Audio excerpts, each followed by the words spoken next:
로또 1등의 당첨 확률은 이렇습니다. 그래서 사람들은 흔히 이렇게 비유하기도 하죠. 벼락 맞을 확률보다 낮다. 근데 어떻게 매주 1등이 나올까요? 그것도 심지어 여러 명 말이죠. 세상은 정말 이상합니다. 가위바위보를 해도 이기는 사람은 이기고 지는 사람은 지죠. 그래서 인생은 운칠기삼. 그러니까 지금 여기엔 분명 운이 존재합니다. 그리고 그건 한순간 누군가의 삶을 바꿔버리기도 하죠. 로또 1등과 같은 사건으로서 말이죠. 대체 운이란 건 무엇일까요?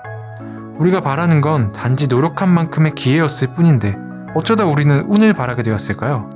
자, 가위바위보를 한다고 치죠. 비겼을 때 가위바위보를 다시 한다는 가정이면 가위를 내서 이길 확률은 3분의 1입니다. 하지만 실제 세상이 그런가요? 가위를 내서 계속해서 지는 경우도 또 연속해서 승리하는 경우도 우리는 자주 목격할 수 있습니다. That's what I'm talking about. 네, 말이 안 됩니다. 일시적인 이 순간 분명 결과는 확률의 게임이 아닙니다. 그리고 그 이유는 바로 대수의 법칙 때문입니다. 현실에서 확률처럼 되지 않는 건 우리가 유의미할 만큼 많이 도전하지 못해서이죠. 하지만 충분히 많은 횟수, 즉 대수가 적용되면 결국 가위의 승률은 33.3%를 만들 겁니다. 그리고 로또 1등 또한 마찬가지죠. 당첨 확률이 매우 낮을지언정 그보다 훨씬 많은 구매가 일어난다면 매주 1등이 여러 명 나오는 것도 그렇게 이상한 일은 아니죠. 그럼 우리의 운은 단지 횟수의 문제일까요?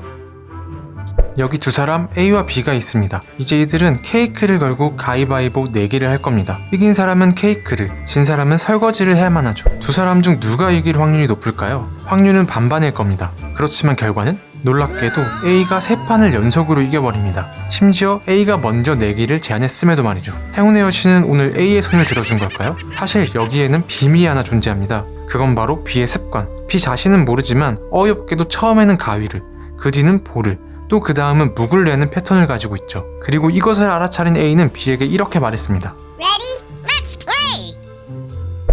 우리는 종종 원인을 알 수 없는 상황에 대해 설명할 때 운이란 개념을 사용합니다. Oopsie. B의 입장에서만 보면 오늘 지독하게도 운이 나빴죠. 하지만 A에게는 아닙니다. A는 이 모든 상황을 예상할 수 있었죠. A의 행운은 B의 패턴, 즉 A와 B 사이의 정보의 차이에서 만들어졌습니다. What? 혹시 이런 적 있을까요? 오랜만에 입었던 옷에서 우연히도 나도 몰랐던 돈을 발견하는 그런 경험. 그때 이렇게 말할 겁니다. Yes! Yes! Yes! 근데 이 돈은 결국 어디서 온 건가요? 아주 높은 확률로 과거의 내가 주머니에 넣어놓은 것일 겁니다. 우리는 단지 그 사실을 까먹었을 뿐이죠. 맞아요. 현재의 나와 과거의 나 사이에 정보의 차이가 발생했을 뿐입니다. 만약 그때로 돌아가 다음날 바로 돈을 찾게 된다면 우리는 운이 좋다고 생각하지 않을 겁니다. 당연한 거니까요. 이처럼 내가 행동한 일조차 그 사실을 잊어버리는 정보의 차이가 발생하는 경우 우리는 그것마저 운으로 말하는 상황이 생깁니다. 그럼 이제 아시겠죠? 우리는 그러니까 Super.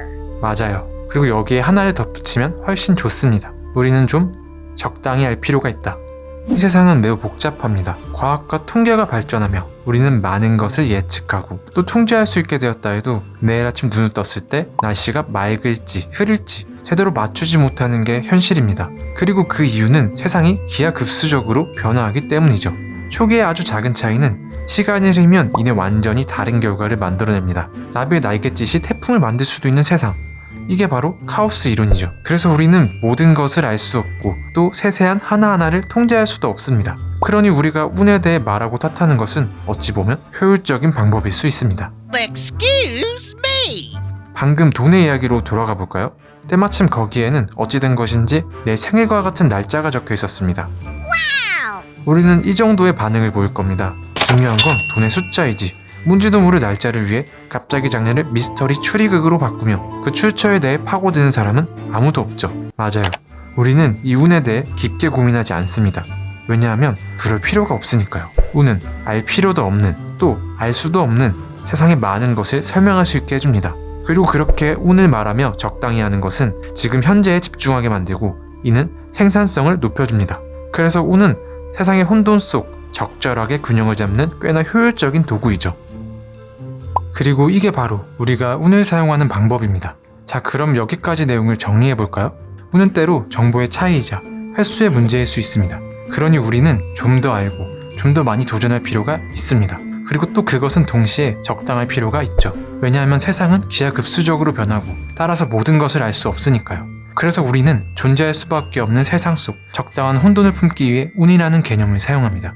운은 그렇게 알 수 없는 것의 이유가 되어줍니다. 그리고 그것들이 만들어진 여유를 통해 더 큰 것들을 볼 수 있게 됐죠. 하지만 이 말은 오직 운만을 탓하라는 소리가 아닙니다. 그렇게 된다면 우리는 현실을 외면하며 할 수 있는 것조차 노력하지 않을 겁니다. 그리고 어느 순간 운만을 탓하며 이제 그 운을 삶의 질서로 여기게 됩니다. 그리고 그건 우리가 운을 사용하는 방법과 완전히 동떨어진 사용법이죠. 정확히 언제 비가 내릴지는 아무도 모릅니다. 하지만 비가 올 가능성이 높다는 사실은 먹구름만 봐도 알 수 있죠. 그래서 우리는 우산을 준비할 수 있습니다. 우리는 계획적이고 꿈을 꾸고 목표를 추구하는 것이 당연한 사회에 살고 있습니다. 하지만 안타깝게도 계획은 계획대로 흘러가는 법이 없죠. 우리는 이유 없는 고통을 받아들이지 못합니다. 어쩌면 그래서 이 모든 것이 시작되었는지 모르겠습니다. 하지만 이런 말이 있습니다. 혼돈은 나를 뒤흔들 수도 있지만 질서는 나를 죽일 수 있다. 만약 우리가 운을 배제한 채 모든 것을 통제할 수 있다고 믿는다면 과연 어떻게 될까요? 세상 모든 것엔 이유가 있어야 할 겁니다. 따라서 모든 실수는 실패가 되고 단순한 불운은 복잡한 문제로 다가오겠죠. 그렇지만 너무 단단한 것이 쉽게 깨어지듯 반드시 그래야 하는 질서는 유연하지 못합니다. 이는 결국 우리가 아무것도 하지 못하게 만들 겁니다. 그러니까 우리는 운을 인정할 필요가 있습니다. 혼돈과 적당히 함께하며 큰 흐름에 집중하는 것, 그것이 우리의 삶을 더 유연하게 만들어주니까요. 성과를 내지 못하면 아무것도 하지 않은 사람이 되는 현실 속 어쩌면 당신은 계속해서 지는 것만 같은 그런 기분일지 모릅니다. 하지만 세상엔 이유를 알 수 없는 불운이 있습니다. 그저 지금 우연히 당신의 옆을 스쳐 지나가고 있을 뿐이죠. 중요한 건 이 모든 상황 속 생각보다 많은 것이 결코 당신의 탓이 아닙니다. 운은 그런 너그러움을 위해서도 사용됩니다. 계획은 계획대로 되는 법이 없습니다. 따라서 우리의 삶은 앞으로도 생각대로 흘러가지 않을 겁니다. 다만 여기서 우리가 알아야 할 건 이 세상엔 우리가 상상하지도 못한 놀라운 일이 벌어진다는 사실 그 자체입니다.